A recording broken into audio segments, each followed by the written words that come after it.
shit, we doing it right now. Yo, what's going on? I'm bringing you my review right now for The Irishman. Now, this movie was directed by Martin Scorsese, and it's starring the greats. You got your Robert De Niro, you got your Al Pacino, and you got everyone's most favorite and adorable cat burglar, Joe Pesci.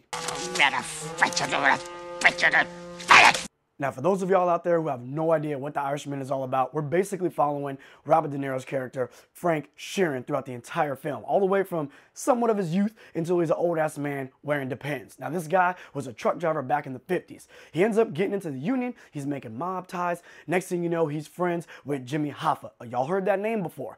Some shit goes down. He's got to be the guy to make some choices, some life decisions that are really going to break him inside. But Robert De Niro, this guy's a tough character, so he's not really going to showcase it on screen. And that's basically what the film is. It's him going through life, working hard as a man, working hard for his family, making some friendships, making some ties, and then having to do some things that maybe he really don't want to do, and later in life, he's going to regret them.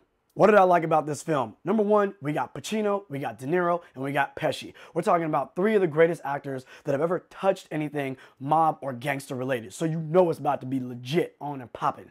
We also got Martin Scorsese, one of the finest directors of all time and one of the masters at gangster and mob type films. He's going to bring y'all into the world. He's going to show you everything he needs to show you to invest you so much into the characters that you're like, fuck, mind blown by the end of the film. So with that talent on board, with that how should I say, history in the game, you know it's about to be fly. The scope. Now, the scope of this film, as I said before, this movie starts basically back in the 50s, following Robert De Niro all the way to, like, let's say present day, old ass man shit. So the scope of the film was massive. I love a story that's going to give you the large, grandiose scope following someone's entire lifespan. That's pretty legit. So I'm not mad at the scope. Of course, the acting was phenomenal from everyone. There's not one person in this movie that is not bringing their A game to this picture. I mean, let's be real. It's Martin Scorsese, so you about to step it up no matter who you are. Here's what I didn't like. This movie was directed by Martin Scorsese, but the book that it's based on was written by Charles Brandt, and the screenplay was Stephen Zellane. Number one, I didn't read the book. Why read the book when I could just pick up a remote and watch the movie? So, Martin Scorsese, he can easily tell a story in film, but he's going off of someone else's story and also someone else's screenplay. Remember, all these things are adapted to bring it to what you're seeing on the TV set. So with that said, I don't feel that the 3.5 hours that is The Irishman showcased enough backstory or emotional content for each character in given what they had to go through for me to invest me into some of the things that I'm seeing. So because I wasn't that invested based on the directing choices, based off of the screenplay choices, based off of the book that was written, I felt like, well, these are some big jumps that this character is making in this film, and I don't really know if I believe that a person, if you was in the war or if you was in a mob-ridden city and you're seeing this type of death and destruction maybe all of the time, I still don't think that these would be these big of a jumps to be making. I mean, let's be real. This guy had a family. I understand you're a tough guy and you're not showing any fucking emotion, but you still have a wife and you still have children that you care about. So you gotta have some kind of emotion. I mean, goddamn. Another thing in this movie that I wasn't really feeling that much was the de-aging technology. Not to say that it didn't look that good, but maybe the choice of how often to use it. You can de-age a face, but you cannot de-age movement. Robert De Niro's like 70 fucking years old, and there's a scene in this film when he's putting that ass whooping to this young kid outside of a little grocery store. But you can tell that it's a 70-year-old man trying to do it. Look, the camera's panned back. You can see pretty much the entire storefront. Why not just hire someone, a younger cat, put Robert De Niro's face on this dude and then let the ass whooping play out and give us that reality that when he was a younger man, he was really handling business. I feel like in that moment, by having the legitimate Robert De Niro trying to whoop this kid's ass, you're kind of making it hard for the audience member, for the viewer, to maintain the investment that this guy is a lethal character. Another thing that took me out of the film a little bit was the narration. Now, I don't mind narration in a movie when it's done well and when it's done to a minimum, which is necessary. In Wolf on Wall Street, there's narration. I don't mind it. It's giving you information. It's letting you set the scene up and all of that, but then the scene plays out and it pays off. In Goodfellas, narration. It plays out, it pays off, and you're enjoying how you find out who these characters are and what they're really all about, and it comes to fruition. It's real. In the narration in this film, it doesn't really do that. What I mean by that is they're narrating certain characters, but then the characters are not as ruthless when you see them do what they do as what the narration is telling you what they actually do. It's like the narration is more sinister than what the characters are actually portraying on screen. That took me out the game. Also, some of the narration is just boring. Like, there's an entire scene where Robert De Niro's character is supposed to be doing this run or get something done with this one guy. I don't want to say too much if you want to see this film. And this guy has a feature on him that's supposed to be like, oh, don't mention this. And then it's a very awkward exchange that maybe it's supposed to be comedic. I don't know. But because the narration built it up so much, like, don't mention this thing.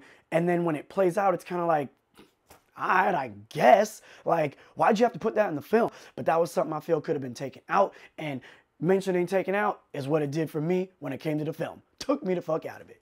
You stupid fucking cunt. Now, as I mentioned earlier, this movie is 3.5 hours. It's a large scope film. The one thing that probably made this movie something I would not recommend and that I was disappointed in was with all of this character development, with all of this detail that was needed or not needed, it didn't pay off in the end for me. I don't feel that this movie stuck the landing. What are you gonna do about it, asshole? Remember, Robert De Niro's got a family, he's got daughters, okay? He's done some things in his life that they know about, they maybe not have talked about, but they know about. And as an old man, he's looking back at some of these decisions that he made. And he's looking back at how making these decisions has affected his family. I like a movie that can get deep into someone's heart and soul and they realize or they come to the thought process of, fuck, man, I messed everything up. Why did I do this? And I understand he's a tough guy. But if you're gonna have a tough guy, look back on his life with regret and feel a type of way. You gotta have a better development into his relationship with those characters. And I don't feel that this movie gave you enough of that throughout, that in the end of it, it pulled on my heartstrings. It didn't give you enough development where he's interacting with his family in a certain type of way, and when certain things go down, there's enough there for me to be like, oh man, damn, I'm hella sad about what's happening right now. I was kind of like, hey, you know, you make your bed, you sleep, it is what it is. That's kind of how I felt about it. And I honestly feel that if the entire film was leading up to this person's entire life and the arc that they led into being an old man and living with regret in one sense or another, I don't feel that it stuck that landing. If it was supposed to hit me in that moment and say, you feel for this guy, not like you feel for him, but it's unfortunate that this happened to him, I'm like, whatever. So I felt like that was the one thing that makes me say it's not worth the 3.5 hours that it was. You think you're big time? You're gonna fucking die big time! In other films, I feel like I've gotten that from Martin Scorsese. So I feel that this is a movie that we've seen before. You motherfucker, you! We've seen the mob film. We've seen the grandiose scale spanning decades, if you will, done better from Scorsese and from other directors. We've seen characters that Scorsese has directed in other mob films with better arcs. We've seen more emotion from other mob films and gangster films with better landings in the end. From beginning to end, these things were more enthralling, they were more tight, they were more concise. This movie, I feel, was a little all over the place, a lot of fluff, a lot of extra, and the biggest thing about this film was the three main actors that are coming back. Joe Pesci basically retired doing this film. I feel like those are the three biggest selling points in Scorsese, and I feel with all of that said, it just did not stick for me. Where did you learn your trade, you stupid fucking cunt, you idiot? So, I don't have to send you to the theater because this movie is on Netflix. But in the end of the day, I don't feel that this movie is as great as a lot of people are saying. And what the fuck are you doing on TV anyhow? That's my opinion. If you've seen it and you love it, that's awesome. I'm happy for you. I'll probably revisit it. It did have some good moments, but nothing that I would really ever want to purchase on Blu-ray or really revisit like, oh, I can't wait to see The Irishman. Just not me. So, yo, I hope I gave you a little bit of insight into what this film is all about, a little bit of knowledge into if the 3.5 hours is worth it. I don't think that it is, but if you disagree, that's all good. I would love to hear what you loved about this film. And if you do agree, I would love to hear what you loved about this film. Do me a favor while I got you here, like, subscribe, ya homie, I'm out.